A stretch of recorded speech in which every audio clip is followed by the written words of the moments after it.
স্পষ্টভাবে দিয়েছেন। আল্লাহ তাআলা বলেন, ইয়া আইয়ুহাল্লাযীনা আমানু আতিউল্লাহ,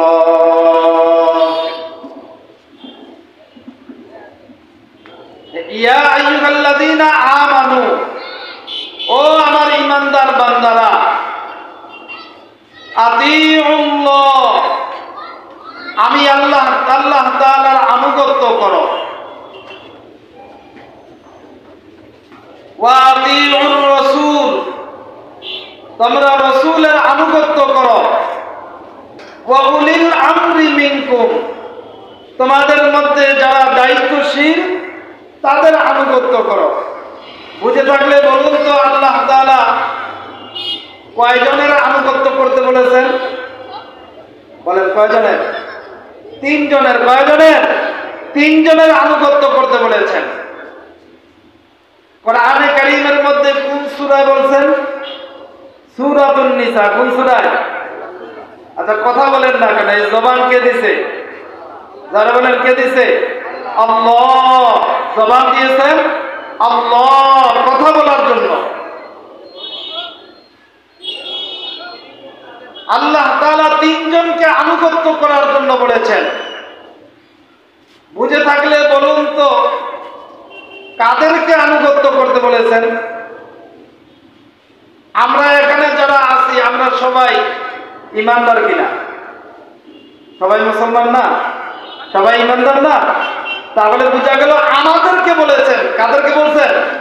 জোরে বলতে হবে। কাদেরকে বলছেন? আমাদেরকে বলেছেন। কি বলেছেন? ইয়া আইয়ুহাল্লাযীনা আমানু আতিউল্লাহ, ও আমার ঈমানদার বান্দারা, আমি আল্লাহ তাআলার আনুগত্য করো,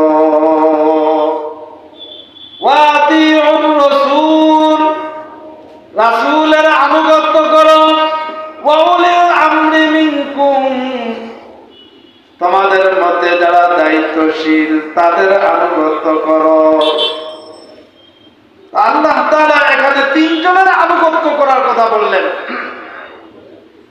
বুঝে থাকলে বলেন তো, ইয়া আইয়ুহাল্লাযীনা আমানু আতিউল্লাহ, এই জায়গার মধ্যে আতিউ শব্দটা আছে না নাই? আছে না? বোঝা যায় না? ওয়া আতিউর রাসূল, এই জায়গার মধ্যে আতিউ শব্দ আছে না নাই? আছে না? আতিউ। ওয়া উলিল আমরি মিনকুম, এই জায়গায় আতিউ শব্দ আছে। তাহলে আল্লাহ তাআলা তিনজনকে আনুগত্য করার জন্য বললেন। দুইজনের আনুগত্যের ব্যাপারে আতিউ শব্দ ব্যবহার করেছেন, একজনের আনুগত্যের ব্যাপারে আতিউ শব্দ ব্যবহার করে না। এর মধ্যে কোনো কারণ নাই নাকি? কি বলেন? এর কারণ আছে? অবশ্যই কারণ আছে। কারণটা হলো, ইয়া আইয়ুহাল্লাযীনা আমানু আতিউল্লাহ, ও ঈমানদার বান্দা বান্দিরা, আমি আল্লাহ তাআলার আনুগত্য করো, ওয়া আতিউর রাসূল, আমার নবীর আনুগত্য করো। এই দুই আনুগত্যের মধ্যে আতিউ শব্দ আল্লাহ তাআলা ব্যবহার করেছেন। তার মানে হলো আল্লাহর আনুগত্য আর রাসূলের আনুগত্য করতে যাইয়া কোন রকম কিন্তু, কেন, এরকম শর্ত লাগানো যাবে না। তার মানে হলো আল্লাহর কথা, আল্লাহর রাসূলের কথা যদি হয় তাহলে বিনা শর্তে, বিনা মানে কোনো কিন্তু চলবে না। কেন চলবে না? আল্লাহ বলছেন, রাসূল বলছেন, মেনে নিতে হবে। এটা আমার ব্রেনে ধরুক আর না ধরুক, এটা আমার বুঝে আসুক আর না আসুক, আল্লাহ যেহেতু বলেছেন, রাসূল যেহেতু বলেছেন, আল্লাহর কথা রাসূলের কথা বিনা শর্তে আমাদেরকে মেনে নিতে হবে। এই জন্য আল্লাহ তাআলা এখানে আতিউ শব্দ ব্যবহার করেছেন। এরপরে আল্লাহ রাব্বুল আলামিন তৃতীয় নম্বরে আনুগত্যের ব্যাপারে বলেন, ওয়া উলিল আমরি মিনকুম, তোমাদের মধ্যে যারা দায়িত্বশীল তাদের আনুগত্য করো। আমাদের মধ্যে দায়িত্বশীল কারা? যারা আমাদেরকে নির্দেশ করার মতো পাওয়ার রাখে, যারা আমাদেরকে নির্দেশ করার মতো পাওয়ার রাখে, ক্ষমতা রাখে। এর ভিতরে আপনার আমার বাবা মাও হতে পারে, দাদা দাদি নানা নানিও হতে পারে, চাচা হতে পারে, বড় ভাই হতে পারে, নেতা নেত্রী হতে পারে, মসজিদের ইমাম খতিব হতে পারে। এরা সবাই হলো উলিল আমর, এরা সবাই উলিল আমর, দায়িত্বশীল। এদেরকে আনুগত্য করার ব্যাপারে একটা শর্ত আছে, বুঝে থাকলে বলুন তো। আল্লাহ তাআলা প্রথম আনুগত্য করতে বললেন আল্লাহর, দ্বিতীয় আনুগত্য করতে বললেন রাসূলের, তৃতীয় আনুগত্য করতে বললেন দায়িত্বশীলদের। প্রথম দুই জনের আনুগত্যের ব্যাপারে কোনো শর্ত চলবে না, কোনো শর্ত চলবে না। বিনা শর্তে আল্লাহ এবং আল্লাহর রাসূলের আনুগত্য করা লাগবে। উলিল আমর যখন দায়িত্বশীলদের আনুগত্য করবেন, তখন আল্লাহ তাআলা আর আতিউ বলে না। দায়িত্বশীলদের আনুগত্য করতে গেলে একটা শর্ত লাগবে, শর্ত ছাড়া দায়িত্বশীলদের আনুগত্য করা যাবে না। সেই শর্তটা হলো, দায়িত্বশীলদের কথার সাথে যদি আমার আল্লাহ এবং রাসূলের কথার সাথে মিল থাকে, আল্লাহ আল্লাহ রাসূলের কথার সাথে যদি দায়িত্বশীলদের কথার মিল থাকে, তাহলে দায়িত্বশীলকে অনুসরণ করা যাবে, আনুগত্য করা যাবে। আর যদি দায়িত্বশীলদের কথার সাথে আল্লাহ আল্লাহ রাসূলের কথার সাথে মিল না থাকে, তাহলে ওই দায়িত্বশীলের কথা মানা যাবে না। তাহলে উলিল আমর দায়িত্বশীলদের আনুগত্যের ব্যাপারে আল্লাহ তাআলা এখানে স্পষ্টভাবে বললেন, তাদেরকে অনুসরণ করতে গেলে একটা শর্ত লাগাইতে হবে। সেই শর্তটা হলো, তাদের কথার সাথে, তাদের কাজের সাথে আল্লাহ আল্লাহ রাসূলের কথার সাথে যদি মিল থাকে, তাহলে দায়িত্বশীলদেরকে অনুসরণ করতে পারবা। তাহলে এখান থেকে স্পষ্ট আমাদের কাছে হয়ে গেল, পিতামাতার কথা ততক্ষণ আপনি আমি মানব দায়িত্বশীল হিসাবে, যতক্ষণ পর্যন্ত পিতামাতার কথার সাথে আল্লাহ আল্লাহ রাসূলের কথার মিল পাওয়া যাবে, ততক্ষণ পর্যন্ত নেতার কথা আমরা মানব। যতক্ষণ পর্যন্ত নেতার কথা আল্লাহ আল্লাহ রাসূলের কথার সাথে মিল পাওয়া যাবে, ততক্ষণ পর্যন্ত উলিল আমর, ততক্ষণ পর্যন্ত আমরা কথা মানব। ততক্ষণ পর্যন্ত একজন ইমাম এবং খতিব, একজন বক্তার কথা আমরা আনুগত্য করব, যতক্ষণ পর্যন্ত ইমাম এবং খতিব বক্তার কথার সাথে আল্লাহ আল্লাহ রাসূলের কথার মিল পাওয়া যাবে। আর যদি আল্লাহ আল্লাহ রাসূলের কথার মিল পাওয়া না যায়, তাহলে ওই উলিল আমর দায়িত্বশীলের কথা অনুসরণ করা যাবে না। তাহলে দায়িত্বশীলের অনুসরণ করতে গেলে আমাদেরকে অবশ্যই অবশ্যই একটা শর্ত লাগাইতে হবে, সেটা হলো ওই দায়িত্বশীলের কথার সাথে যদি আল্লাহ এবং আল্লাহ রাসূলের কথা মিল পাওয়া যায়, তাহলেই কেবলমাত্র দায়িত্বশীলের আনুগত্য করা যাবে। এই আয়াতের শানে নজুল এখনো শেষ হয় না, এই আয়াতের আরো কিছু অংশ আছে, পুরো অংশটা শেষ করে এরপরে শানে নজুল সম্পর্কে বলবো ইনশাআল্লাহ। এরপরে আল্লাহ রাব্বুল আলামিন বলেন, ফাইন তানাযাতুম ফি শাই, আল্লাহ তাআলা কোন বিষয় নিয়ে যদি তোমাদের মধ্যে মতবিরোধ শুরু হয়ে যায়, আল্লাহ তাআলা বলেন তোমাদের মধ্যে যদি কোনো বিষয় নিয়ে মতনৈকট্য দেখা দেয়, মতবিরোধ যদি দেখা যায়, ফারুদ্দুহু ইলাল্লাহি ওয়ার রাসূল, তোমরা আল্লাহ আল্লাহ রাসূলের দিকে প্রত্যাবর্তন করো। অর্থাৎ আল্লাহ আল্লাহ রসুল কি বলেছে ওই দিকে চলে যাও। আল্লাহ আল্লাহ রসুলের দিকে যাওয়া মানে হইল তোমরা যখন কোন সমস্যায় পড়ে যাবা, তোমাদের মধ্যে যখন কোন মত পার্থক্য শুরু হয়ে যাবে, তখন তোমরা কোন মানুষের দিকে না যে কোন দায়িত্বশীলদের দিকে অনুসরণ না করে তোমরা সোজা কোরআন এবং সুন্নাহর দিকে চলে যাও। আল্লাহ তাআলা কত স্পষ্ট আমাদেরকে জানায় দিলেন, কত সুন্দর ভাবে বললেন, ফারুদ্দুহু ইলাল্লাহি ওয়ার রাসূল। যখন তোমরা কোনো মত পার্থক্য হয়ে যাবে, তখন কোনো দলের শরণাপন্ন হবে না, কোনো দলের শরণাপন্ন না হয়ে, তোমরা কারোর শরণাপন্ন না হয়ে তোমরা ফারুদ্দুহু ইলাল্লাহি ওয়ার রাসূল, তোমরা আল্লাহ এবং রসুলের দিকে অর্থাৎ কোরআন এবং সুন্নাহর দিকে চলে যাবা।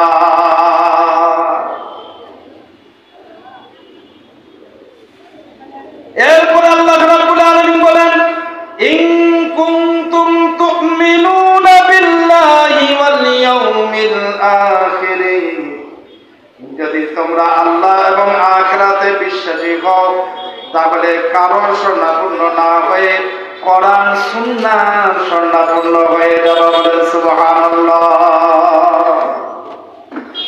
তার মানে কি আলেম ওলামাদের কাছে যাওয়া যাবে না? এটা না। যখন কোনো সমস্যায় পড়বেন, সমস্যায় পড়লে হক্কানি ওলামায়ে কিরামের কাছে যেয়ে আপনি তাদেরকে বলবেন যে আমি এই সমস্যার মধ্যে পড়েছি, আমার এই সমস্যাটা আপনার পক্ষ থেকে না, আপনার কোন মুরব্বীর পক্ষ থেকে না, আপনার কোন পীরের পক্ষ থেকে না, কোরআন সুন্নাহ থেকে আমাকে আপনি সমাধান দিয়ে দেন। আলেম ওলামাদের কাছে যে আপনি যখন প্রশ্ন করবেন, এইভাবে প্রশ্ন করবেন যে আপনার পক্ষ থেকে না, আপনার কোন পীরের পক্ষ থেকেও না, কোরআন সুন্নাহ যা বলা আছে কোরআন সুন্নাহর আলোকে আমাকে আপনি এই সমস্যার সমাধান দিবেন। এরপর আল্লাহ তাআলা বলেন, যালিকা খায়র, এই পদ্ধতিটা, এই সমাধানটা কত সুন্দর, কত সুন্দর পথ আল্লাহ রাব্বুল আলামিন আমাদেরকে দেখায় দিলেন। ওয়া আহসানু তাওয়িলা,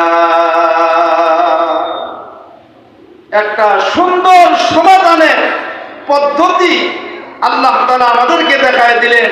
এর থেকে সুন্দর পদ্ধতি আর হতে পারে না।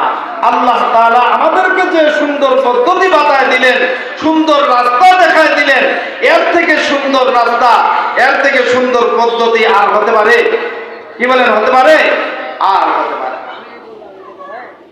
এই জন্য আমার ভাইরা, আল্লাহ আল্লাহ রসুলের কথার সাথে যদি আমার পীরের কথার মিল না থাকে, তাহলে পীরকে অনুসরণ করা যাবে না।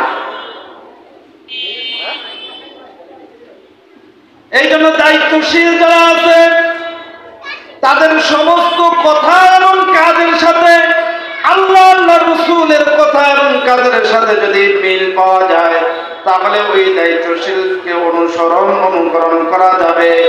যেন আল্লাহ তাআলা আমাদেরকে বলেন, যখন তোমরা কোনো বিপদে পড়বা, তোমাদের মধ্যে, তোমাদের দলের মধ্যে যখন কোনো মত পার্থক্য শুরু হয়ে যাবে, মত নৈকট্য শুরু হয়ে যাবে, তখন তোমরা ফারুদ্দুহু ইলাল্লাহি ওয়ার রাসূল, তোমরা আল্লাহ আল্লাহর রাসূলের দিকে প্রত্যাবর্তন হয়ে যাও। তার মানে কোরআন সুন্নাহর শরণাপন্ন হয়ে যাও। এই আয়াতের শানে নজুল, আয়াতের নাজিল হওয়ার প্রেক্ষাপট, রাসূল করিম সাল্লাল্লাহু আলাইহি ওয়াসাল্লাম কিছু সাহাবায়ে কেরামদেরকে যুদ্ধের ময়দানে পাঠিয়ে দিলেন। তাদের মধ্যে একজন সাহাবীকে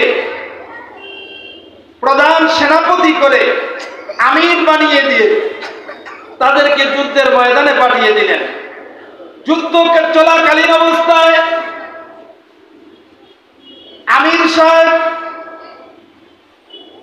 বাকি সাহাবায়ে কেরামদেরকে ডেকে বললেন, যখন আল্লাহর নবী আমাকে সেনা প্রধান বানিয়ে আমির বানিয়ে তোমাদেরকে আমার সাথে যুদ্ধে পাঠিয়ে দিলেন, ওই সময় তোমাদেরকে শক্ত একটা বয়ান দিয়েছেন। কি বয়ান?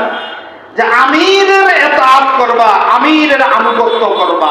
এই কথাটা কি নবীজি কঠোরভাবে তোমাদেরকে নসিহত করে নাই?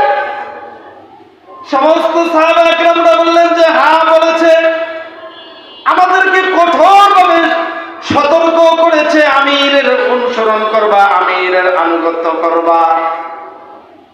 এবার এই সেনাপ্রধান আমির সাহাবায়ে কেরামদেরকে নির্দেশ করলেন, তোমরা কিছু কাঠ নিয়ে আসো, কাঠ, লাকড়ি, সেই কাঠ দিয়ে আমরা রান্না বান্না করি, এরকম কিছু কাঠ, এরকম কিছু খড়ি, এগুলো নিয়ে আসো। আমির যেহেতু বলেছে, তো সমস্ত সাহাবায়ে কেরামরা খড়ি নিয়ে আসছে, আয়নায় এক জায়গায় স্তূপ করছে। এবার আমির তাদেরকে নির্দেশ করলেন, দ্বিতীয় নির্দেশ। প্রথম নির্দেশ করলেন খড়ি আনার জন্য, খড়ি আনলো। দ্বিতীয় নির্দেশ করলেন আগুন নিয়ে আসো, সাহাবায়ে কেরামরা আগুন নিয়ে আসলো। এবার আমির সাহেব আগুন দিয়ে এবার খড়িগুলোকে আগুন ধরা দিল। পুরা খড়ি দাউ দাউ দাউ দাউ করে আগুন জ্বলতেছে। এখান থেকে কিছু চেয়ার নিয়ে এই গলির ভিতরে, আপনার বাসার সামনে ওখানে কিছু দিয়ে দেন, মহিলারা যেন ওখানে বসে, এখানে মহিলারা যেন না বসে। আপনারা এই গলির ভিতরে আপনাদের বসার ব্যবস্থা করা হচ্ছে, ওখানে যায় আপনারা বসবেন। লাকড়ি আনতে বললেন, আনলেন। আগুন আনতে বললেন, দুইটি নির্দেশ দিলেন। এই দুই নির্দেশ সাহাবায়ে কেরামরা পালন করলেন না করলেন না? কি বলেন, করছেন না করেন নাই? পালন করছেন না? কত পার্সেন্ট পালন করছেন? 100%? 100% পালন করছেন না? খড়িও নিয়ে আসছে, আগুনও নিয়ে আসছে। এবার আমির সাহেব খড়িগুলোকে আগুন ধরায় দিছে, দাউ দাউ দাউ দাউ করে আগুন জ্বলতেছে। এবার তৃতীয় নির্দেশ দিলেন, সমস্ত সাহাবায়ে কেরামদেরকে বললেন, তোমরা এই আগুনের মধ্যে ঝাঁপ দাও। যখন ঝাঁপ দিতে বলছে, সমস্ত সাহাবায়ে কেরামরা তারা তো রাজি হয়ে গেছে, তারা ঝাঁপ দেওয়ার জন্য, আগুনে ঝাঁপ দেওয়ার জন্য তারা রাজি হয়ে গেছে যে আগুনে ঝাঁপ দিতে। যেহেতু আমির সাহেব বলছে, আর আল্লাহ রাসূল যেহেতু বয়ান দিয়ে দিয়েছেন, আমাদেরকে নসিহত করেছেন আমিরের আনুগত্য করতে হবে, যেহেতু আমির বলছে আগুনে ঝাঁপ দেওয়া, তাহলে আমাদের দায়িত্ব হলো আগুনে ঝাঁপ দিয়ে দেওয়া। কি বলেন, দায়িত্ব না? সমস্ত সাহাবায়ে কেরামরা আগুনে ঝাঁপ দেওয়ার জন্য রাজি হয়ে গেছে। সমস্ত সাহাবায়ে কেরামরা আগুনে ঝাঁপ দেওয়ার জন্য রাজি হয়ে গেছে। কিন্তু একজন যুবক সাহাবী আগুনে ঝাঁপ দেওয়ার ব্যাপারে তিনি এটার বিরোধিতা করে প্রাচীরের মতো দাঁড়িয়ে গেছে। এটার বিরুদ্ধে প্রাচীরের মতো তিনি দাঁড়িয়ে গেছে। না না না না, ইতিপূর্বে দুইটা নির্দেশ আমরা আনুগত্য করেছি, তৃতীয় নাম্বার এই নির্দেশটা আনুগত্য আমরা করতে পারি না যতক্ষণ পর্যন্ত আল্লাহর রাসূলের পক্ষ থেকে নির্দেশ না আসবে, ততক্ষণ পর্যন্ত আমরা আগুনে ঝাঁপ দিব না। এই ঘটনা সম্পূর্ণ রাসূলের কাছে আগে বলা হোক। নবীজি যদি নির্দেশ করে, তাহলে আমাদের আর কোনো আপত্তি থাকবে না, আমরা সবাই মিলে একসাথে আগুনের মধ্যে ঝাঁপ দেব, আমাদের কোনো আর আপত্তি থাকবে না। আল্লাহ নবীর কাছে পুরা ঘটনা বর্ণনা করা হলো। আল্লাহ নবী সাহাবায়ে কেরামদেরকে বললেন, ও আমার সাহাবীরা, তোমরা যদি ওই সেনাপ্রধান ওই আমিরের নির্দেশে এই আগুনের মধ্যে ঝাঁপ দিতা, তাহলে এই দুনিয়ার আগুনের মধ্যে ঝাঁপ দিলে চিরকালের জন্য জাহান্নামের আগুনের মধ্যে জ্বলতে হতো। আল্লাহ নবী হাদিস শরীফের মধ্যে আছে, বুখারী শরীফের হাদিস, হ্যাঁ এটা বুখারী শরীফের হাদিস এবং মুসনাদে আবু দাউদ শরীফের হাদিস। দোনো কিতাবের হাদিস। এই হাদিসের মধ্যে আল্লাহ রাসূল সাল্লাল্লাহু আলাইহি ওয়াসাল্লাম তখন বললেন, লা তাআতা লি মাখলুকিন ফি মাসিয়াতিল খালিক। তোমরা যদি তার কথা অনুযায়ী আগুনে ঝাঁপ দিতা তাহলে আত্মহত্যা করা হইতো। আত্মহত্যা করা হইল কবিরা গুনাহ, আর এর জন্য চিরকাল জাহান্নামের মধ্যে তোমাদেরকে জ্বলতে হইতো। কারণ হইল লা তাআতা লি মাখলুকিন ফি মাসিয়াতিল খালিক। স্রষ্টার বিরুদ্ধে গিয়ে সৃষ্টির কোন আইন মানা যাবে না। স্রষ্টার বিরুদ্ধে গিয়ে সৃষ্টির কোন আইন মানা যাবে, সৃষ্টির কোন আইন মানা যাবে না। ঠিক ওই সময় আল্লাহ রাব্বুল আলামিন কোরআনে কারীমের এই আয়াত নাযিল করলেন। বলেন সুবহানাল্লাহ। আল্লাহ তাআলা কোরআনের এই আয়াত নাযিল করে আমাদেরকে স্পষ্ট জানায় দিলেন, আমাদের মনের ভিতরে যে প্রশ্নটা ঘুরপাক খাচ্ছে, আমরা কাদেরকে আনুগত্য করব, কার আনুগত্য করব, আল্লাহ রাব্বুল আলামিন স্পষ্ট জানিয়ে দিলেন, তোমরা আমি আল্লাহর আনুগত্য করো, আমার রাসূলের আনুগত্য করো, উলিল আমর দায়িত্বশীল যারা তাদের আনুগত্য করো। এই তিনজনের আনুগত্য করতে যাইয়া প্রথম দুইজনের আনুগত্য করবা, কোনো শর্ত চলবে না। তৃতীয় জনের উলিল আমর দায়িত্বশীলের আনুগত্য করতে গেলে এইখানে শর্ত লাগবে। সাহাবায়ে কেরামদের ভিতরে যখন মতপার্থক্য চলে আসছে, তখন সাহাবায়ে কেরামরা আল্লাহর নবীর শরণাপন্ন হয়ে গেছে। আল্লাহর নবীর শরণাপন্ন হয়ে তারা তাদের মতো পার্থক্য সমাধান নিয়েছেন। সুন্দর একটা সমাধান আল্লাহর নবী তাদেরকে দিয়েছেন। কথা বলেন ঠিক কি না? ঠিক না? এই জন্য আমাদেরকেও উলিল আমর দায়িত্বশীলদের অনুসরণ করতে যাই, অনুকরণ করতে যেয়ে অবশ্যই একটা শর্ত লাগাইতে হবে। সেটা হলো ওই দায়িত্বশীলের কথার সাথে আল্লাহ রাসূলের কথার যদি মিল পাওয়া যায়, তাহলে এই দায়িত্বশীলের কথা মানা যাবে। আমার ভাইরা, আমার আপনার নবীকে কেন আপনি আমি আনুগত্য করব? নবীর আনুগত্য কেন বিনা শর্তে আনুগত্য করব? কিসের জন্য অনুসরণ করব? কারণ হলো আমার আপনার নবী এমন একজন নবী, আমার আপনার নবীর জবানের 10 লক্ষ হাদিস, 5 লক্ষ রাবী আমার আপনার নবীর সমস্ত হাদিসগুলোকে রিসার্চ করে, প্রত্যেকটা হাদিস তারা রিসার্চ করে করে করে করে তারা দেখেছে এক চুল পরিমাণ একটা হাদিস থেকে তারা ভুল বের করতে পারে নাই। বলেন সুবহানাল্লাহ। এরকম মহামানব যিনি মহামানব, যার চোখের দৃষ্টি, যার খাওয়া দাওয়া, যার চলাফেরা, যার পোশাক পরিচ্ছদ, যার জীবনের প্রত্যেকটা বিষয়, ব্যক্তি জীবন থেকে, পারিবারিক থেকে, রাষ্ট্রীয় থেকে, ইমামতি, খতিবগিরি, যত বিষয় আছে সমস্ত বিষয়গুলো 5 লক্ষ রাবী একসাথে রিসার্চ করে তারা কোনো একটা বিষয়কে অনর্থক বের করতে পারে নাই। এরকম একজন মহামানবের আনুগত্য করব না তো পৃথিবীর আর কার আনুগত্য করব? কথা বলেন ঠিক না? এরকম মহামানবের আনুগত্য করব না তার কার আনুগত্য? এমন মহামানব আমার আপনার নবীর ব্যাপারে বলা হয়েছে, ওয়ারাফা'না লাকা যিকরাক। আল্লাহ তাআলা আমার আপনার নবীর নামের জিকির, আমার আপনার নবীর নামের স্মরণকে আল্লাহ তাআলা সর্বোচ্চ করে দিয়েছে। আল্লাহ বলেন যে আমি আল্লাহর নাম যত জায়গায় উচ্চারণ করা হবে, আমার হাবিব, আমার বন্ধুর নামও তত জায়গায় উচ্চারণ করা হবে। বলেন সুবহানাল্লাহ। এই জন্য আল্লাহ রাব্বুল আলামিন আযানের মধ্যে আল্লাহর নামের সাথে সাথে পাশাপাশি আমার আপনার নবীর নাম দিয়েছেন। নামাজের মধ্যে আমার আপনার নবীর নাম বাধ্যকতা করেছেন। আমার ভাইরা বন্ধুরা, আমার হজ্জের মধ্যে আমার আপনার নবীর অনুসরণকে বাধ্যকতা করেছেন। সমস্ত আমলের মধ্যে আমার আপনার জীবনের প্রতিটা পড়তে পড়তে পড়তে পড়তে আল্লাহর অনুসরণ যেখানেই আছে ওখানে আমার আপনার নবীর অনুসরণ আছে, ওখানেই আমার আপনার নবীর অনুসরণ অনুকরণ করা।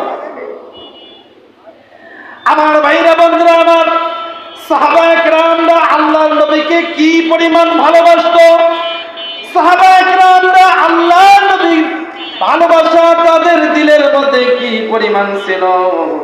একদিন আল্লাহর নবী সরওয়ারে দো আলম নবী মুহাম্মদুর রাসূলুল্লাহ সাল্লাল্লাহু আলাইহি ওয়াসাল্লাম ঘর থেকে বের হয়ে আসলেন। ঘর থেকে বের হয়ে তিনি হাঁটতেছেন, পিছন থেকে আবু মুসা আশআরী রাদিয়াল্লাহু তাআলা আনহু তিনিও পিছন থেকে আসতেছেন। একটা নিয়ত করে আসতেছেন, সেটা হলো আবু মুসা আশআরী রাদিয়াল্লাহু তাআলা আনহুর নিয়ত হলো আজকে আমি আল্লাহর নবীর একটু খেদমত করব। আল্লাহর নবী যেখানে থাকবেন বাহিরে আমি দরজা লাগিয়ে দিয়ে ওখানে একটু আমি দারওয়ান হিসাবে থাকবো, আল্লাহর নবীর খেদমত করব, আল্লাহর নবীকে দেখাশোনা করব। তো আমার আপনার নবী বাসা থেকে বের হয়ে, ঘর থেকে বের হয়ে সোজা একটা খেজুরের বাগানে ঢুকে গেলেন। খেজুরের বাগানে ঢুকে উনি ওনার জরুরত সেরে নিয়া ওই খেজুরের বাগানের ভিতরে একটা পানির কূপ ছিল, মিষ্টি পানির কূপ। এই কূপের উপরে আল্লাহর নবী কূপের ভিতরের দিকে পা ঝুলায় দিয়ে উনি বসে গেছেন। এই যে আপনারা যেভাবে বসছেন চেয়ারের মধ্যে পা ঝুলায় দিয়া, ঠিক আল্লাহর নবী ওই কূপের ভিতরের দিকে পা ঝুলায় দিয়ে তিনি বসে আরাম করতেছেন। এই জন্য মাঝে মধ্যে যখন আপনি আমি কোথাও যাব, এরকম যদি কোনো কূপ আমরা পাই, এরকম কোনো সুযোগ যদি আপনার আমার থাকে, তাহলে আপনি আমি ওই কূপের মধ্যে ওইভাবে একটু বসার চেষ্টা করব। এটা আজকে থেকে মাথায় রাখবো যে জীবনে কখনো যদি ওই রকম সুযোগ আপনার আমার থাকে, তাহলে আপনি আমি একটু ওইভাবে বসে আল্লাহর নবীর বসার সাথে আপনার আমার বসাটার একটা মিল হয়ে যাবে। আর এই মিলটাই কিয়ামতের দিন আপনার আমার জন্য নাজাতের ওসিলা হয়ে যাবে। সুবহানাল্লাহ, নাজাতের ওসিলা। চেষ্টা করব। আমরা তো বিভিন্ন জায়গায় বেড়াইতে যাই, ঘুরতে যাই, যাই না? বিভিন্ন সমুদ্র সৈকতে যাই, বিভিন্ন রিসর্টে যাই, বিভিন্ন জায়গায় বেড়ানোর জন্য যাই। ওখানে যদি এরকম সুযোগ হয়ে যায় তাহলে বসবো এইভাবে। তো আল্লাহর নবী বসে আছেন, আরাম করতেছেন। এইদিকে আল্লাহর নবীর সাহাবী আবু মুসা আশআরী রাদিয়াল্লাহু তাআলা আনহু বাগানের দরজা লাগাই দিয়েছেন। বাগানের দরজা লাগাই দিয়ে তিনি বাহিরে বসে আছেন দারওয়ান হিসাবে। আল্লাহর নবীর খেদমত করার নিয়তে দারওয়ান হিসাবে আবু মুসা আশআরী বাহিরে দাঁড়িয়ে আছেন। কিছুক্ষণ পরে হযরত আবু বকর সিদ্দিক রাদিয়াল্লাহু তাআলা আনহু আসলেন। আবু মুসা আশআরী বলেন, আবু বকর দাঁড়াও, ভিতরে প্রবেশ করা যাবে না। আল্লাহর নবী ভিতরে আরাম ফরমাচ্ছেন, আরাম করতেছেন, বিশ্রাম করতেছেন, অনুমতি ছাড়া ভিতরে প্রবেশ করা যাবে না।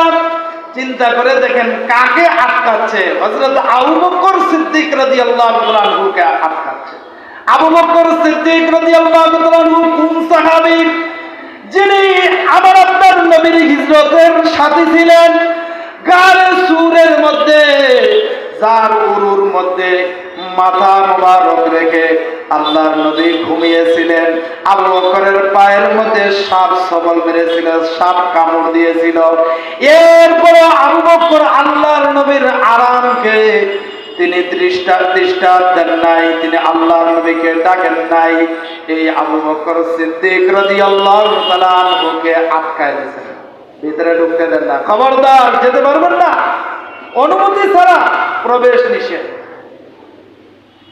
আবু মুসা আশআরী রাদিয়াল্লাহু তাআলা আনহু ভিতরে চলে গেলেন, দরজা লাগাই দিয়া ভিতরে চলে গেলেন। ভিতরে যে আল্লাহর নবীকে জিজ্ঞাসা করেছেন, ইয়া রাসূলুল্লাহ, ইয়া হাবিবাল্লাহ, আপনি তো এখানে আরাম করতেছেন, আপনার সাহাবী আবু বকর আসছে, আপনার হিজরতের সাথী আবু বকর আসছে, ভিতর প্রবেশ করতে চায়, আমি কি অনুমতি দিব? আল্লাহর নবী বলেন, ও অনুমতি দাও, তবে তাকে একটা সুসংবাদ দিবা, আমি নবী বলেছি আবু বকর জান্নাতি। সুবহানাল্লাহ। আবু মুসা আশআরী রাদিয়াল্লাহু তাআলা আনহু হযরত আবু বকরকে ডেকে বললেন, ভাই অনুমতি চলে আসছে, আপনি ভিতরে প্রবেশ করতে পারেন, তবে একটা সুসংবাদ শুনে নেন, আল্লাহর নবী বলেছেন আপনি জান্নাতি। হযরত আবু বকর সিদ্দিক রাদিয়াল্লাহু তাআলা আনহু ভিতরে প্রবেশ করলেন। ভিতরে প্রবেশ করে তিনি দেখতেছেন আল্লাহর নবী তার পা মোবারক কূপের ভিতরের দিকে করে তিনি কূপের উপরে বসে আছেন। এবার হযরত আবু বকর সিদ্দিক রাদিয়াল্লাহু তাআলা আনহু আল্লাহর নবীর ডান পাশে যে হুবাহু আল্লাহর নবী যেইভাবে বসছেন ঠিক ওইভাবেও তিনি বসে পড়লেন। হযরত আবু বকর ডান পাশে বসে পড়লেন। এমন সময় কিছুক্ষণ পরে হযরত ওমর রাদিয়াল্লাহু তাআলা আনহু চলে আসছে। হযরত ওমর নরম মানুষ না গরম মানুষ? গরম গরম। হযরত ওমর যখন চলে আসছে, আবু মুসা আশআরী বলে, ওমর খবরদার প্রবেশ করতে পারবে না, আল্লাহর নবী ভিতরে আরাম ফরমাচ্ছেন, তিনি বিশ্রাম নিচ্ছেন, অনুমতি ছাড়া প্রবেশ করা যাবে না। এখানে দাঁড়ান, আগে অনুমতি হবে তারপরে। হযরত ওমর রাদিয়াল্লাহু তাআলা আনহু তো তিনি তো সেই ওমর যে ওমরকে মেজাজে ওহী বলা হয়। কোরআনে কারীমের অধিকাংশ আয়াত আল্লাহ তাআলা ওমরের মেজাজ অনুযায়ী নাযিল করেছেন। হযরত ওমরকে তো আল্লাহর নবী বলেছেন হযরত ওমরের দাম এত বেশি, হযরত ওমরের মর্যাদা এত বেশি। আল্লাহর নবী বলেন, লাউ কানা বাযিল নাবিয়্যান লাকানা ওমর, আমার পরে কেউ যদি নবী হয়ে দুনিয়ার মধ্যে আসতো, হযরত ওমরকে আল্লাহ তাআলা নবী বানিয়ে পাঠাইতো। এই ওমরকে আবু মুসা আশআরী বলে, দাঁড়ান, প্রবেশ করার অনুমতি নাই, আগে অনুমতি হবে তারপরে। হযরত ওমরকে আটকায় দিয়েছে। এবার হযরত আবু মুসা আশআরী রাদিয়াল্লাহু তাআলা আনহু ভিতরে প্রবেশ করলেন। আল্লাহর নবীকে ডেকে বললেন, ইয়া রাসূলুল্লাহ, ইয়া হাবিবাল্লাহ, আপনি তো আরাম করতেছেন, বিশ্রাম নিচ্ছেন, এখন তো ওমর রাদিয়াল্লাহু তাআলা আনহু চলে আসছে। হযরত ওমর আইছে, অনুমতি কি দিব নাকি? আল্লাহর নবী বলেন যে অবশ্যই অনুমতি দিবা, তবে তাকেও একটা সুসংবাদ দিয়ে দাও, আমি নবী বলেছি ওমর জান্নাতি।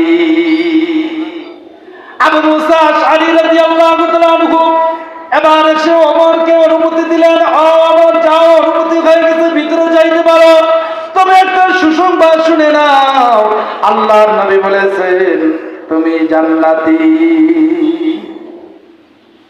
হযরত ওমর ঢুকে গেলেন ভিতরে। ভিতরে প্রবেশ করে দেখলেন যে ডান দিকে হযরত আবু বকর বসে গেছে। নবীজি যেইভাবে বসছে হুবহু ওইভাবে আবু বকর ডান দিকে বসে গেছে। এবার হযরত ওমর রাদিয়াল্লাহু তাআলা আনহু বাম দিকে বসে পড়লেন, ঠিক হুবহু ওইভাবে বাম দিকে বসে পড়লেন। গল্প চলতেছে। আচ্ছা বলেন তো, আল্লাহর নবী যখন একজন ছিলেন, তিনি একাকী ছিলেন, তখন যেরকম ছিল, তখন আল্লাহর নবীর মনের অবস্থাটা যেরকম ছিল, এইবার যখন দুইজন সাথী দুই দিকে চলে আসছে, এখন বলেন তো মনের অবস্থাটা কি আগের মতো আছে নাকি? আছে? একটু ভালো হয়েছে না? কেউ যদি আমরা একাকী এক জায়গায় বসে থাকি আর কিছুক্ষণ পরে যদি আমাদের দুই বন্ধু আবার চলে আসে, তো একাকী বসে থাকার চাইতে বন্ধু দুই যখন চলে আসবে তখন আরো একটু ভালো লাগে। কি বলেন, ভালো লাগে না? আরো একটু আনন্দ লাগে, ভালো লাগে।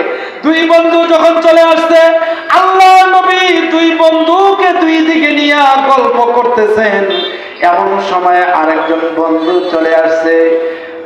আরেকজন বন্ধু এমন সময় চলে আসছে, হযরত ওসমান রাদিয়াল্লাহু তাআলা আনহু।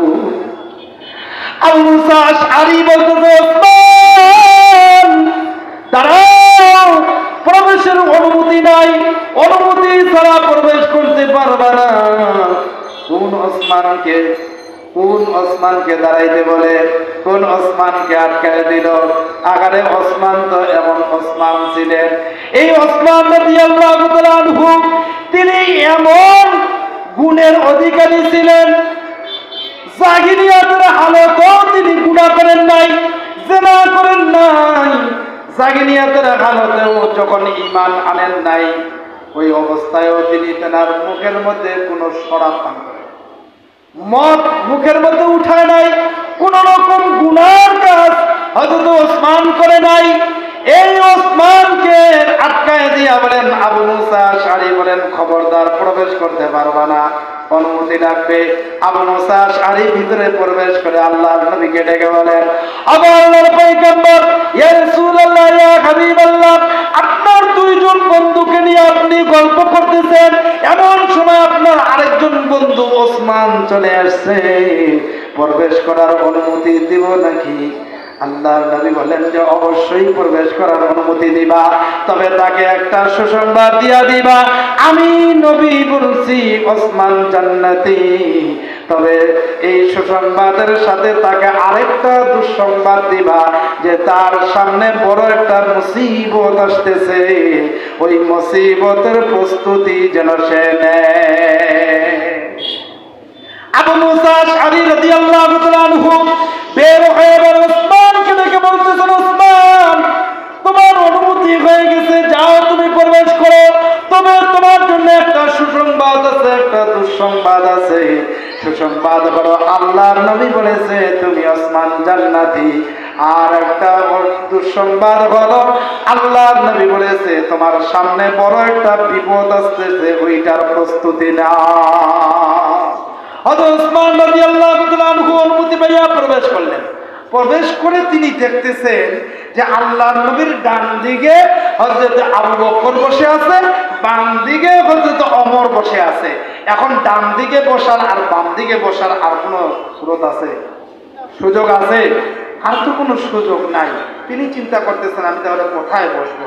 তিনি দৌড়ায় গিয়ে একবারে আল্লাহর নবীর সামনে বসলেন, মানে ঘুরে যাইয়া একদম সামনে বসলেন, কারণ কাছে যখন বসতে পারতেছে না তো সামনাসামনি তো বসতে পারবে, এই সুযোগটা তো অন্তত পক্ষে আছে, কি বলেন? এই জন্য তিনি দৌড়া যেয়ে একদম সামনে নবীজির মুখামুখি চেহারা মোবারকের সামনাসামনি তিনি যে বসে পড়লেন। আল্লাহর নবী যেইভাবে বসতেন ঠিক ওইভাবে হযরত ওসমান রাদিয়াল্লাহু তাআলা আনহু বসলেন। বসার কারণ হলো এই যে দৃশ্যটা হাদিসের মধ্যে আসছে, মুহাদ্দিসিনে কেরামরা বলেছেন এই হাদিসের মধ্যে এই দৃশ্যটা কবরের দৃশ্য আল্লাহ তাআলা দেখাচ্ছেন, কবরের দৃশ্য। তার মানে হলো সাল্লাল্লাহু আলাইহি নবী মুহাম্মদুর রাসূলুল্লাহ সাল্লাল্লাহু আলাইহি ওয়াসাল্লামের ইন্তেকালের পরে রওজায়ে আতহারের মধ্যে যখন আল্লাহর নবী শুয়ে থাকবেন, ডান দিকে থাকবেন হযরত আবু বকর, বাম দিকে থাকবেন হযরত ওমর, আর হযরত ওসমান রাদিয়াল্লাহু তাআলা আনহু একটু দূরে জান্নাতুল বাকি নামক স্থানের মধ্যে শুবে। এই দৃশ্য আল্লাহ তাআলা দেখাচ্ছেন। যখন আল্লাহর নবী সাহাবায়ে কেরামদের জান্নাতের টিকিট দিচ্ছিলেন, যে আসে তাকেই জান্নাতের টিকিট দেন। হযরত আবু মুসা আশআরী রাদিয়াল্লাহু তাআলা আনহু তিনি চোখের পানি ছেড়ে দিয়ে কাঁদতেছিলেন আর দোয়া করতেছিলেন, হায় রে, আমরা দুইটা ভাই একসাথে কালেমা পড়েছি, আজকে যে আসতেছে তাকে আল্লাহর নবী জান্নাতের টিকিট দিচ্ছে। আজকে যে জান্নাতের টিকিট বিলানোর সিরিয়াল পড়ে গেছে, আজকে যদি আমার ভাইটা আসতো, আল্লাহর কাছে আবু মুসা আশআরী দোয়া করতেছে আমার ভাইটা যেন আসে, আমার ভাইটাও যদি আসতো তাহলে আজকে জান্নাতের টিকিট পেয়ে যাইতো। আবু মুসা আশআরী রাদিয়াল্লাহু তাআলা আনহু বলেন, আল্লাহর নবী জবান দিয়ে যে কথাটা বলছেন, এই কথাটা তো আল্লাহ তাআলা এটাকে বাস্তবায়ন করার জন্য শরীয়তের অন্য কোনো হুকুমকে যদি উলট পালট করতে হয়, অন্য কোনো হুকুমকে যদি নিষিদ্ধ করতে হয়, এরপরও আল্লাহর নবীর জবানের কথাটা বাস্তবায়ন করা এটা আল্লাহ রাব্বুল আলামিনের কাছে ওয়াজিব হয়ে যায়। সুবহানাল্লাহ, ওয়াজিব। আবু মুসা আশআরী রাদিয়াল্লাহু তাআলা আনহু দোয়া করলেন, কিন্তু দোয়া কবুল হইল না। আবু মুসা আশআরী রাদিয়াল্লাহু তাআলা আনহুর ভাই আর আসলো না। বাকি যারা আসছে তাদেরকে আল্লাহর নবী জান্নাতের টিকিট দিয়ে দিয়েছেন, জান্নাতের টিকিট দিয়ে দিয়েছেন। এই জন্য আমার ভাইরা, সাহাবায়ে কেরামরা আল্লাহর নবীকে কি পরিমাণ মহব্বত করেছেন, ভালোবেসেছেন। এই মহামানবের আনুগত্য ছাড়া আপনি আমি জান্নাতে যাওয়া কিন্তু সম্ভব না। এই মহামানবের আনুগত্য ছাড়া পরিপূর্ণ মুমিন হওয়া, ঈমানদার হওয়া সম্ভব না। এই জন্য আল্লাহর নবী হাদিস শরীফের মধ্যে বলেন, লা ইউমিনু আহাদুকুম হাত্তা আকুনা আহাব্বা ইলাইহি মিন ওয়ালিদিহি ওয়া ওয়ালাদিহি ওয়ান নাসি আজমাইন। তোমার পিতামাতা, তোমার স্ত্রী, সন্তান, এমনকি তোমার জানের চাইতেও যতক্ষণ পর্যন্ত আমি নবীকে মহব্বত করতে না পারবা, ততক্ষণ পর্যন্ত পরিপূর্ণ মুমিন হতে পারবা না। যতক্ষণ পর্যন্ত আল্লাহর নবীর আনুগত্য করতে না পারবো, ততক্ষণ পর্যন্ত পরিপূর্ণ মুমিন হওয়া সম্ভব। এই জন্য আমার ভাইরা, বন্ধুরা আমার, আমি আপনি আল্লাহর নবীর মহব্বত দিলের মধ্যে আছে। এটা তখনই প্রকাশ পাবে যতক্ষণ পর্যন্ত, যখন আপনি আমি নবীর অনুসরণ করব, নবীর আনুগত্য করব। আপনার আমার হায়াতের জিন্দেগিতে, আপনার আমার এই দুনিয়ার হায়াতের মধ্যে, হায়াতের প্রতিটা পড়তে পড়তে নবীর আনুগত্য যখন চলে আসবে, তখন আপনার আমার নামটা আল্লাহর কাছে 1 নাম্বার খাঁটি আশিকের খাতায় নামটা উঠে যাবে। আর যদি আপনার আমার হায়াতের মধ্যে প্রতিটা কাজকর্মে, প্রতিটা পড়তে পড়তে যদি নবীর আনুগত্য না হয়, আমরা তো নবীর আনুগত্য শুধুমাত্র কিছু আমলের, কিছু জায়গার মধ্যে সীমাবদ্ধ করেছি। বললেন যে হুজুর কিছু আমলের মধ্যে সীমাবদ্ধ করেছি, তার মানে হলো নবীর আনুগত্য শুধুমাত্র আমরা টুপি, দাড়ি, পাঞ্জাবি, মেসওয়াক, খাওয়ার পরে মিষ্টি খাওয়া সুন্নত, দোয়া পড়া সুন্নত, এরপরে মুনাজাত করা সুন্নত, নামাজের মধ্যে নবীজির তরিকায় নামাজ পড়া, হজ করলে নবীজির তরিকায় হজ করা, এই কিছু আমলের মধ্যে আমরা কিছু নবীর আনুগত্যকে সীমাবদ্ধ করে রেখেছি। আল্লাহর নবী কি খালি ভাত খাইছেন? খাওয়া দাওয়া এটা কি মানুষের কাজ? খাওয়া দাওয়া তো অন্য প্রাণীরাও খায়, অন্য পশু পাখি ওরাও তো খায়। খাওয়া দাওয়া কি মানুষের উদ্দেশ্য? তাহলে সংক্ষেপে বলি, মানুষকে আল্লাহ তাআলা কেন বানাইলেন? মানুষকে বানানোর উদ্দেশ্যই হলো আল্লাহর আনুগত্য করা, রাসূলের আনুগত্য করা। এটা মানুষকে বানানোর আল্লাহর উদ্দেশ্য, এটাই উদ্দেশ্য। এর বাহিরে আর কোনো উদ্দেশ্য নাই, এর বাহিরে কোনো উদ্দেশ্য নাই। এক উদ্দেশ্যে আল্লাহ তাআলা বানাইছেন। তাহলে বলতেছিলাম যে আল্লাহর নবী শুধু কি হজ করছেন, যাকাত দিয়েছেন, দান সদকা করছেন, খালি কি টুপি পরছেন, মেসওয়াক করছেন, পাঞ্জাবি পরছেন, আর নামাজের মধ্যেই শুধুমাত্র নামাজ পড়েছেন, এরকম নাকি? শুধু এতটুকু আমলই কি আল্লাহর নবী করেছেন? না না, আল্লাহর নবী যেমন ভাবে মসজিদের ইমাম ছিল, ঠিক তেমনি ভাবে সমাজের ইমাম ছিল। আল্লাহর নবী যেমন ভাবে মসজিদের খতিব ছিল, ঠিক তেমনি ভাবে রাষ্ট্রের প্রধান ছিল। কথা বলেন ঠিক না? ছিল কি ছিল না? ছিল না?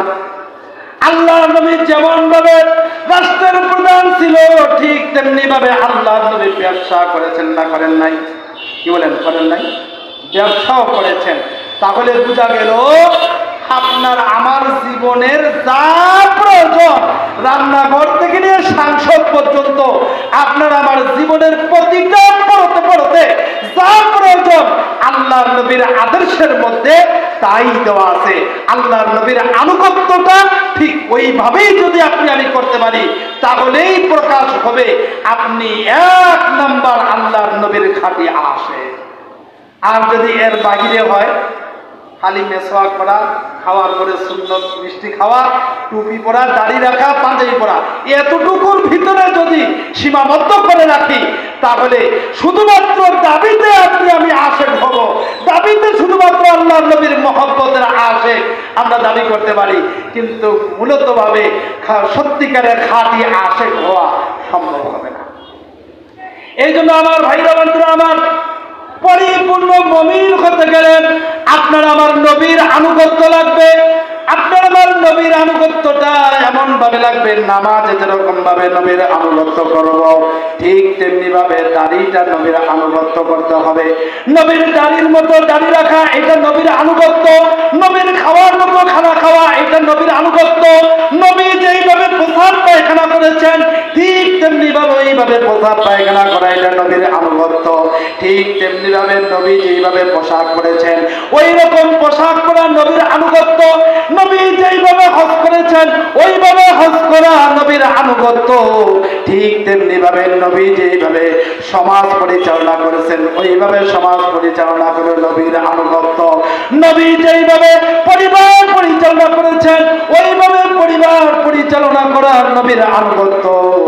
আজকে শুধুমাত্র আপনি আমি টুপি রেখেছি, দাড়ি রেখেছি, নামাজ পড়ি, এতটুকুর মধ্যে নবীর আনুগত্য করি, আমার পরিবারের মধ্যে যে নবীর আনুগত্য নাই ওই দিকে কিন্তু আপনার আমার খেয়াল নাই।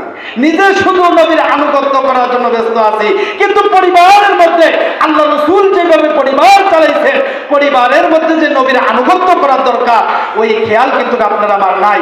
পরিবারের আপনার আমার স্ত্রী পর্দা করে না, আপনার আমার ছেলে সন্তানটা মেয়ে সন্তানটা পর্দা করে না, সন্তানগুলো নামাজ পড়ে না, সন্তানরা সুন্নত তরিকায় চলে না, তারা নবীর আনুগত্য যে করে না এই দিকে কিন্তু আপনার আমার খেয়াল নাই। তাহলে পরিপূর্ণ ইমানদার হওয়া যাবে না। পরিপূর্ণ মুমিন হতে গেলে আল্লাহর নবীর আনুগত্য পারিবারিকভাবে করতে হবে। আল্লাহর নবী যেইভাবে পরিবার পরিচালনা করেছেন ঠিক ওইভাবে আপনাকে পরিবার পরিচালনা করা লাগবে। আল্লাহর নবী যেইভাবে ব্যবসা করেছেন ঠিক আল্লাহর নবীর আনুগত্য হবে, আল্লাহর নবীর সুন্নত তরিকা অনুযায়ী ব্যবসা করা।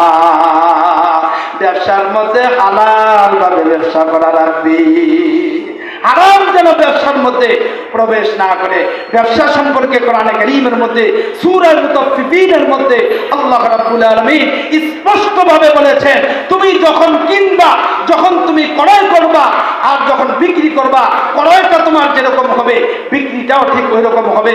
ক্রয় করার সময় যখন তুমি সুন্দরভাবে সঠিকভাবে মেপে নিবা ঠিক তেমনি ভাবে এটা যখন আরেকজনের কাছে বিক্রি করবা তুমিও ওই রকম সঠিকভাবে মেপে দাও, মাপের দিক থেকে যেন কম বেশি না হয়। এক নম্বর মালটাকে এক নম্বর বলে বিক্রি করতে হবে, দুই নম্বর মাল এক নম্বর না মাল বলে বিক্রি করা যাবে না।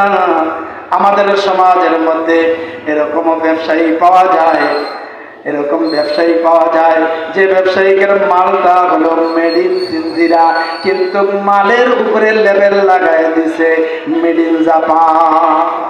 কি বলেন, এরকম আছে না? এরকম মাল পাওয়া যায় না, যায় না? এরকম ধোঁকাবাজি আছে না নাই? যখন সে কিনে নিয়ে আসে তখন ওজনটা খুব মেপে নিয়ে আসে, কেজির ওজনে কিনে।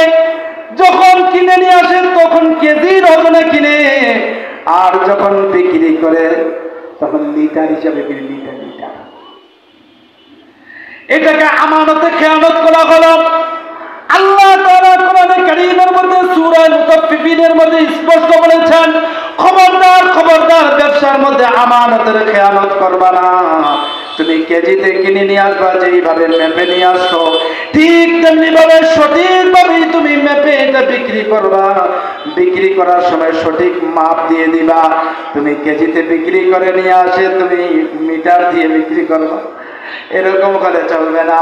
এই জন্য ব্যবসার মধ্যে আমানতের খেয়ানত করা যাবে না।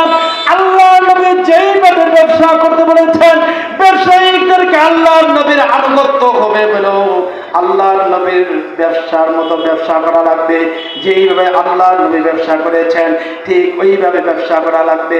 ব্যবসার মধ্যে কোনো রকম খেয়ানত করা যাবে না, ছাতুরি করা যাবে না, মিথ্যা ব্যবসার মধ্যে প্রবেশ করা যাবে না। যদি আপনি আমি আমানতদারিতার সাথে সত্যবাদিতার সাথে ব্যবসা করতে পারি তাহলে আল্লাহর নবীর ঘোষণা হলো আত্তাজিরু সুদুকুল আমিন মা'আন নাবিয়্যিন ওয়াস সিদ্দিকিন ওয়াশ শুহাদাই ওয়াস সালিহিন।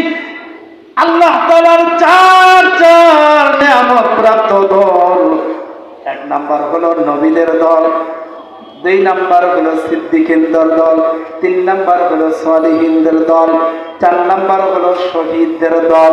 এই চার দল হলো আল্লাহর পক্ষ থেকে নিয়ামত প্রাপ্ত। এই চার দল হলো বিনা হিসাবে জান্নাতি। যে সমস্ত ব্যবসায়িকরা আমানতদারিতার সাথে সত্যবাদিতার সাথে আল্লাহর নবীকে পূর্ণ আনুগত্য করে ব্যবসা করতে পারবে আল্লাহর নবী বলেন এই চার দল নিয়ামত প্রাপ্ত। এই চার দল বিশিষ্ট ব্যক্তিদের সঙ্গে ওই ব্যবসায়িকের হাসর হয়ে যাবে। মান তাশাব্বাহা বিকওমিন ফাহুয়া মিনহু। যার সাথে যার মহব্বত, যার সাথে যার সুর ও সিরাত মিলে যাবে, যার সাথে যার চলাফেরা মিলে যাবে তার সাথে তার কিয়ামত। এই জন্য আপনি যে ব্যবসায়িক ব্যবসার মধ্যে আমানত এটা রক্ষা করতে হবে। আমানত রক্ষা করা মানে হলো নবীর আনুগত্য করা। ঠিক তেমনি ভাবে সমাজকে আল্লাহর নবী যেইভাবে প্রতিষ্ঠিত করেছে, ইনসাফ ভিত্তিক সমাজ প্রতিষ্ঠিত করেছে, ইনসাফ ভিত্তিক রাষ্ট্র প্রতিষ্ঠিত করেছে। কোন সমাজের মধ্যে কোন রাষ্ট্রের মধ্যে কোন ধরনের বৈষম্য ছিল না।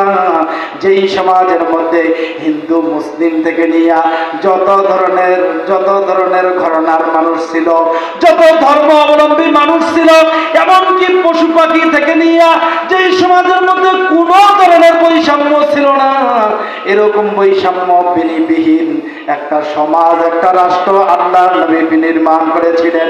ওই রকম সমাজ এবং রাষ্ট্র নির্মাণ করা এটা হলো নবীর আনুগত্য করা। আর যদি এর বিপরীত হয়ে যায়, আপনি আমি আল্লাহর জমিনে আল্লাহর নবীর আদর্শকে যারা বাস্তবায়ন করতে চায়, আল্লাহর নবীর আদর্শকে যারা প্রতিষ্ঠিত করতে চায়, আল্লাহর নবীর আদর্শকে যারা আল্লাহর জমিনে প্রতিষ্ঠিত করতে চায়, তাদেরকে যদি আপনি বিভিন্নভাবে গালিগালাজ করেন, তাদের বিরোধিতা করেন, আপনি নিজেকে বড় মুসলমান দাবি করতেছেন, নিজেকে বড় আশিক দাবি করতেছেন। আল্লাহর কসম করে বলতে পারি আপনি কোশনিন কালে নবীর আশিক হতে পারেন না। কারণ হলেন নবীর আনুগত্য আপনি পরিপূর্ণ এখনো করতে পারেন নাই। আপনি নামাজ পড়েছেন, হজ করেছেন, যাকাত দিয়েছেন, কোরআন তেলাওয়াত করেন, আপনি জিকির করেন, আপনি সব করেন, আপনার টুপি আছে, দাড়ি আছে, মেসওয়াক আছে, সুন্নত তরিকায় খান, সুন্নত তরিকা অনুযায়ী চলাফেরা করেন, কিন্তু সমাজ থেকে জুলুমকে ঘটানোর জন্য, সমাজটাকে সুন্দরভাবে প্রতিষ্ঠিত করার জন্য আল্লাহর নবীর একটা সমাজ এরকম প্রতিষ্ঠিত করেছিল। ওই রকম সমাজ প্রতিষ্ঠা করার জন্য আপনি চেষ্টা করেন না, তাহলে প্রমাণ হলো আপনি নবীর আনুগত্য পরিপূর্ণ করেন না। তাহলে নবীর আনুগত্য পরিপূর্ণ করতে হলে আল্লাহর নবী যেইভাবে সমাজ চালাইছেন, যেইভাবে দেশ পরিচালনা করেছেন, ঠিক ওই রকম একটা সমাজ, ওই রকম একটা রাষ্ট্র নির্মাণ করার জন্য আপনাকে আমাকে চেষ্টা করতে হবে। তাহলেই নবীর আনুগত্য সামাজিকভাবে হবে, রাষ্ট্রীয়ভাবে। এর বাহিরে যদি আপনি আমি যাই, নবীর আনুগত্য। এই জন্য আমার ভাইরা বন্ধুরা আমার, আল্লাহর নবী যেইভাবে হজ করেছেন ওইভাবে হজ করা মানে হইল আল্লাহর নবীর আনুগত্য করা। আমার ভাইরা, আমি আপনাদেরকে সর্বশেষ যেটা বুঝাইতে চাচ্ছি সেইটা হলো আল্লাহর নবীর আনুগত্যটা এমন ভাবে হবে যেমন নাকি আপনি আমি যখন মসজিদে যাব তখন আপনার আমাকে দেখে মনে হবে আপনি আমি আপনার আমার নবীর আসে। যখন আপনি আমি পরিবারের মধ্যে থাকবো তখনও মনে হবে আপনি আমি নবীর আশিক, আপনি আমি যখন সমাজের মধ্যে থাকবো তখনও মনে হবে আপনি আমি নবীর আশিক, যখন আপনি আমি ব্যবসা করব তখনও মনে হবে যে আপনি আমি নবীর আশিক। তার মানে হলো আপনার আমার জীবনের প্রতিটা পড়তে পড়তে আল্লাহর নবীর আনুগত্য যখন চলে আসবে তখন প্রতিটা জীবনের পড়তে পড়তে আল্লাহর নবীর আশিক প্রমাণিত হয়ে যাবে। ওরকম আশিক যতক্ষণ পর্যন্ত না হতে পারবো ততক্ষণ পর্যন্ত পরিপূর্ণ মুসলমান হতে পারবো না। এই জন্য আমার ভাইরা বন্ধুরা, আমার পরিপূর্ণ নবীর আশিক হতে হলে নবীর আনুগত্য পরিপূর্ণভাবেই লাগবে। আমরা শুধুমাত্র নবীর আনুগত্যটা একেবারেই সীমাবদ্ধ করে নিয়েছি। এই জন্য আমার ভাইরা বন্ধুরা, আমার আলোচনার শুরুতে আবার চলে আসি। এই কথাটি আল্লাহ তাআলা স্পষ্টভাবে আপনাকে আমাকে বলে দিয়েছেন। সূরা নিসার 59 নম্বর আয়াতের মধ্যে আল্লাহ তাআলা স্পষ্টভাবে বলে দিয়েছেন, তোমরা যে আনুগত্য করবা, কার আনুগত্য করবা? এক নাম্বার, ইয়া আইয়ুহাল্লাযীনা আমানু আতিউল্লাহ, আল্লাহর আনুগত্য করো। দুই নাম্বার, ওয়া আতিউর রাসূল, রাসূলের আনুগত্য করো। তোমরা যদি রাসূলের আনুগত্য করতে পারো তাহলে আমি আল্লাহ তাআলার আনুগত্য করা হবে। তার মানে হলো যারা আল্লাহ তাআলাকে পেতে চায়, আল্লাহ তাআলার মহব্বত পেতে চায়, আল্লাহ তাআলার ভালোবাসা পেতে চায়, আল্লাহ তাআলা বলেন তোমরা আমি নবীর অনুকরণ করো। আল্লাহ রাব্বুল আলামিন কোরআনে কারীমের মধ্যে বলেছেন, কুল ইন কুনতুম তুহিব্বুনাল্লাহ ফাত্তাবিউনি ইউহিব্বুকুমুল্লাহ। আল্লাহ তাআলা বলেন যে তোমরা আমি আল্লাহ তাআলাকে যদি পেতে চাও, আমি আল্লাহ তাআলার ভালোবাসা যদি তোমরা পেতে চাও তাহলে আমার নবীর অনুকরণ করো, আমার নবীর আনুগত্য করো। তাহলে আমি আল্লাহ তাআলাকে ভালোবাসতে হবে না, আমি আল্লাহ তাআলা নিজেই তোমাকে ভালোবাসবো। শুধু ভালোই বাসবো না, ওয়ায়াগফির লাকুম যুনুবাকুম, তোমার জীবনের সমস্ত আমলগুলোকে পরিশুদ্ধ করে দিয়া তোমার জীবনের সমস্ত গুনাহগুলোকে আমি আল্লাহ তাআলা মাফ করে দিব। বলেন সুবহানাল্লাহ। ওয়ায়াগফির লাকুম যুনুবাকুম আল্লাহু গফুরুর রহিম। আল্লাহ তাআলা অতি দয়ালু, আল্লাহ তাআলার চাইতে রহমান, তিনি রহমান, তিনি রহিম, তার চাইতে দয়ালু আর কেউ হতে পারে না। এই জন্য আমার ভাইরা বন্ধুরা, আমার আল্লাহ তাআলা বলেন যে আনুগত্য করবা কার? এক নাম্বার আমি আল্লাহর আনুগত্য করবা, দুই নাম্বার আমার নবীর আনুগত্য করবা, তৃতীয় নাম্বার উলিল আমর দায়িত্বশীল যারা আছে তাদের আনুগত্য করবা। তবে মনে রাখবা, উলিল আমরের দায়িত্বশীল করতে যাইয়া তোমাদেরকে একটা শর্ত লাগাইতে হবে। সেই শর্তটা হলো উলিল আমরের কথার সাথে যদি আল্লাহ রসুলের কথার মিল পাওয়া যায় তাহলেই উলিল আমরের আনুগত্য করবা। উলিল আমরের মধ্যে সবাই বলে, অর্থাৎ আপনাকে যারা নির্দেশ করার ক্ষমতা রাখে এরা সবাই হচ্ছে উলিল আমর। এই উলিল আমরের মধ্যে মা বাবা থাকতে পারে, পিতা মাতা, দাদা দাদি, নানা নানি, চাচা, বড় ভাই, মসজিদের ইমাম, খতিব, সমাজের মুরব্বী, নেতা নেত্রী যারা আছে সবাই। এই উলিল আমরের মধ্যে মেম্বারও থাকতে পারে, চেয়ারম্যানও থাকতে পারেন, এমপিও থাকবে, মন্ত্রীও থাকবে, প্রধানমন্ত্রীও থাকবে এই উলিল আমরের ভিতরে। এরা সবাই এই উলিল আমরের ভিতরে। তাহলে বোঝা গেল একজন মেম্বারের কথা ততক্ষণ আমি অনুসরণ করব, ততক্ষণ একজন মেম্বারের কথা মানব, যতক্ষণ পর্যন্ত মেম্বারের কথার সাথে আল্লাহ রসুলের কথার মিল পাওয়া যাবে ততক্ষণ পর্যন্ত একজন চেয়ারম্যানের কথা আমি মানবো, আনুগত্য করব। একজন চেয়ারম্যানের কথা আমি ততক্ষণ পর্যন্ত মানবো, একজন চেয়ারম্যানের পিছনে ততক্ষণ পর্যন্ত চলবো, ততক্ষণ পর্যন্ত থাকবো যতক্ষণ পর্যন্ত ওই চেয়ারম্যান আল্লাহ রসুলের আনুগত্যের মধ্যে থাকবে।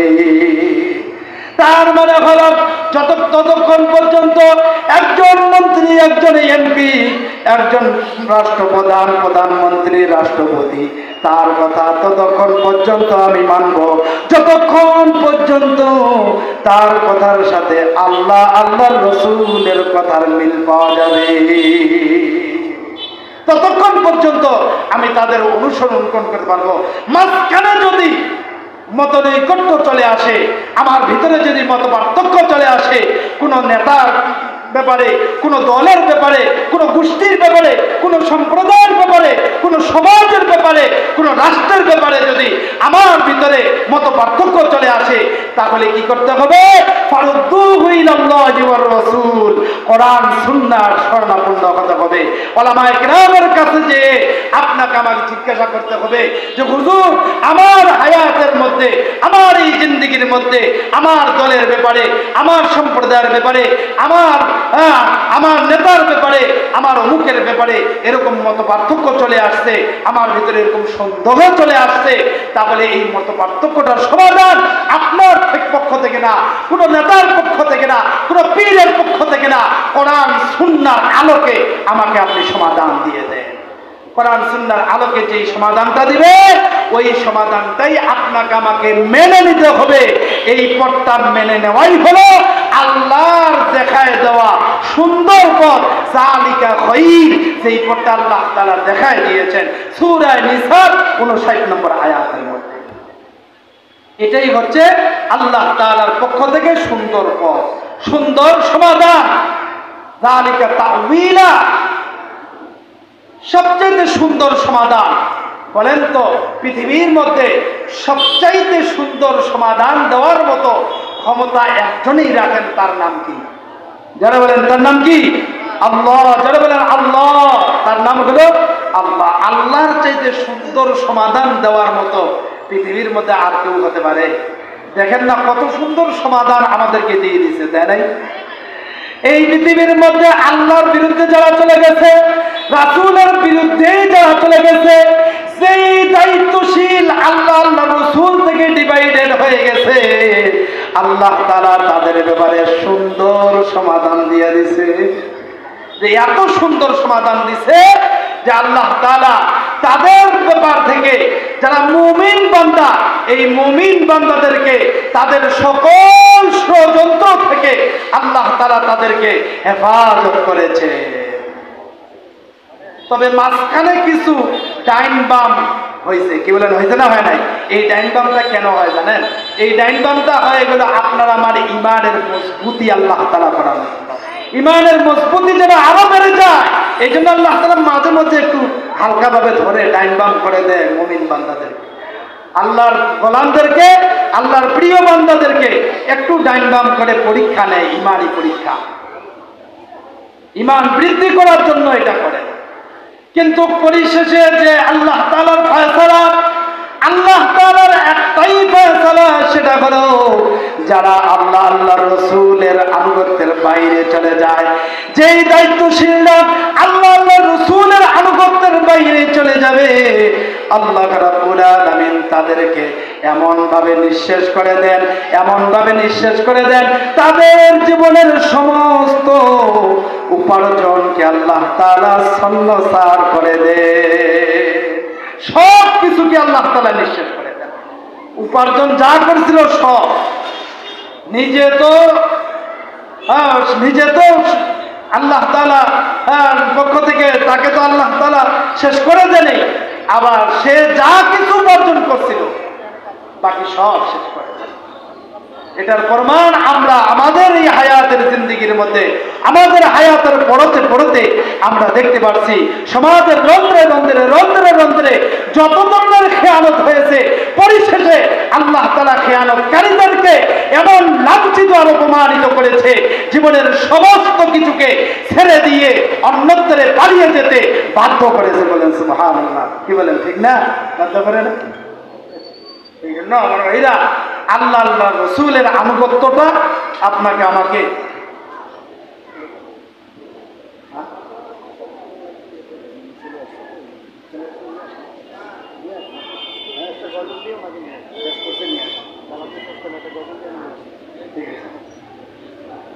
আমার ভাইরা বন্ধুরা, আমার আলোচনা একেবারে শেষের দিকে।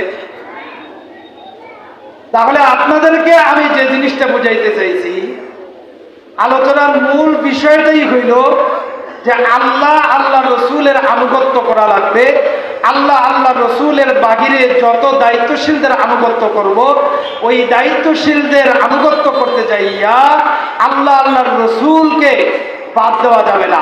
আল্লাহ আল্লাহর রসুলের কথার সাথে কাজের সাথে দায়িত্বশীলের কাজ কথার সাথে যদি মিল থাকে, তাহলে ওই দায়িত্বশীলের কথা আপনাকে আমাকে মানতে হবে, মানতে পারবো। এর বাহিরে তাদেরকে অনুকরণ করা যাবে না। তাহলে আজকের আলোচনার মধ্যে একটা জিনিস স্পষ্ট হয়ে গেল, সেটা হলো আমাদের অন্তরের মধ্যে 5ই আগস্টের পরে, এই 24 সালের 5ই আগস্টের পরে আপনার আমার দিলের মধ্যে একটা জিনিস, একটা প্রশ্ন বারবার ঘুরপাক খাচ্ছিল, সেটা হলো আপনি আমি কার আনুগত্য করব? কি বলেন, কার আনুগত্য করব? এই যে কার আনুগত্য করব, এই প্রশ্নের জবাব আল্লাহ তাআলা স্পষ্ট দিয়ে দিলেন। আজকে আমাদের কাছে এই আলোচনার মাধ্যমে স্পষ্ট হয়ে গেল যে আমরা কার আনুগত্য করব। 1 নম্বর আল্লাহর আনুগত্য করব, 2 নম্বর রাসূলের আনুগত্য করব, 3 নম্বর উলিল আমর দায়িত্বশীলদের আনুগত্য করব। তবে আল্লাহ তাআলা 2 জনের আনুগত্যের ব্যাপারে, আল্লাহ আল্লাহ রসুলের আনুগত্যের ব্যাপারে ওয়াতিউ শব্দ ব্যবহার করেছেন। তার মানে হলো আল্লাহর আনুগত্য, রাসূলের আনুগত্যের ব্যাপারে কোনো ধরনের শর্ত লাগানো যাবে না। এটা আমার বুঝে আসুক আর না আসুক, আমি বুঝি আর না বুঝি, আমার মাথায় ধরুক আর না ধরুক, আল্লাহ বলেছেন, রাসূল বলেছেন, আমাকে মেনে নিতে হবেই হবে। আর উলিল আমর দায়িত্বশীলদের আনুগত্যের ব্যাপারে একটা শর্ত লাগাইতে হবে, সেটা হলো উলিল আমরের কথা, উলিল আমরের কাজের সাথে আল্লাহ আল্লাহ রসুলের কথার সাথে যদি মিল পাওয়া যায়, কাজের সাথে যদি মিল পাওয়া যায়, তাহলে উলিল আমরের আনুগত্য করব। যতক্ষণ পর্যন্ত মিল পাওয়া যাবে। আমার ভাইরা বন্ধুরা আমার, আল্লাহ রাব্বুল আলামিন আমাদের সকলকে যতটুকু আলোচনা করেছি, আল্লাহ তাআলা আমাকে এবং আপনাদেরকে, আমাদের সকলকে সহিভাবে বুঝদান করে সহিভাবে আমল করা তৌফিক দান করে বলেন আমিন। সুবহান রাব্বিকা রাব্বিল ইজ্জাতি আম্মা ইয়াসিফুন ওয়া সালামুন আলাল মুরসালিন আলহামদুলিল্লাহি রাব্বিল আলামিন। আসসালামু আলাইকুম ওয়া রাহমাতুল্লাহ।